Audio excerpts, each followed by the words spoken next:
हम चाहते हैं कि एफआईज लौटें, उनका मूड भारत में फिर से पॉजिटिव हो और ज़रा समझते हैं कि जो एफआईआईज हैं, जो विदेशों में जो बैठे जो बड़े निवेशक हैं, बड़े एक्सपर्ट्स हैं, वो क्या मान के चल रहे हैं एग्जिट पोल के नतीजों के बाद। हमारे साथ जुड़ गए हैं मैनहट्टन वेंचर पार्टनर्स के संतोष राव। संतोष जी, गुड मॉर्निंग, बहुत शुक्रिया आपका समय देने के लिए आज सुबह सुबह।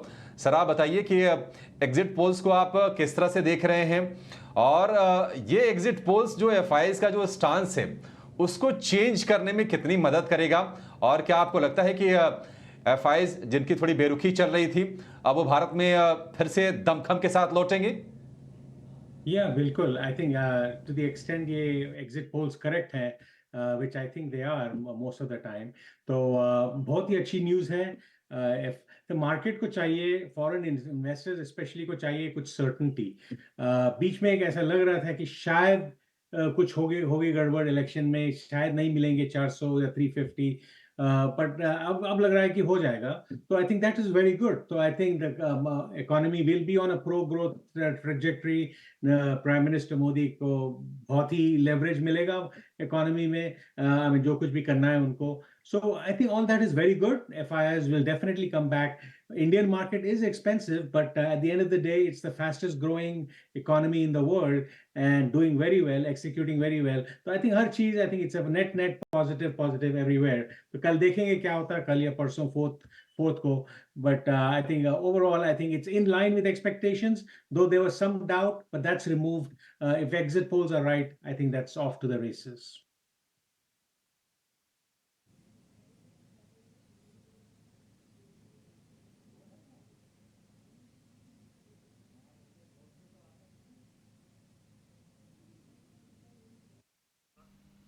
ओके, तो एग्जिट पोल्स यहाँ पे मार्केट की जो सर्टेनिटी है, उस सर्टेनिटी को काफ़ी पसंद करेंगे सभी market participants.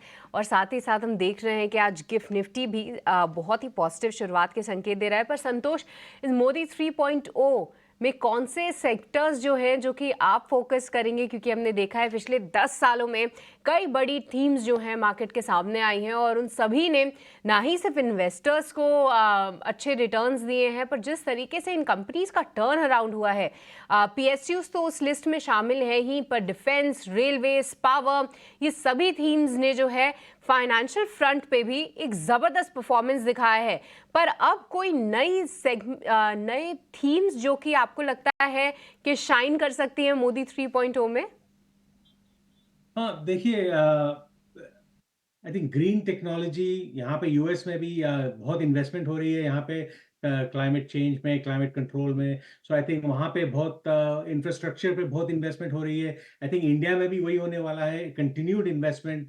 India is doing a great job with infrastructure and the whole ecosystem around it, the banking system and all the commodities markets and all those things are going to do very well. So all the companies exposed to all these things are going to do well, ऐसा मेरा हिसाब है। And US में भी वही हिसाब है कि इंफ्रास्ट्रक्चर, इंडस्ट्रियल कंपनीज बहुत अच्छा करने वाले हैं, क्योंकि government is investing a lot in the infrastructure side of the company. So I think एक तरीके से सेम ही है, इंडिया और यूएस दोनों बढ़ रहे हैं आगे, दोनों एग्रेसिवली आगे जा रहे हैं। सो वही होने वाला है, इंडिया में भी वही है। I don't know the exact ठीक। डिटेल में नहीं मालूम, पर at a very high level India में I think infrastructure will be the big one, financial sector will be right behind it, and healthcare is always good. ठीक है Santosh sir, thank you very much. आज आपने सुबह सुबह India time के according समय निकाला हमारे लिए, और बहुत शुक्रिया, थैंक यू वेरी मच पूरी की पूरी चीज़ों को डिस्क्राइब करने के लिए, बहुत शुक्रिया।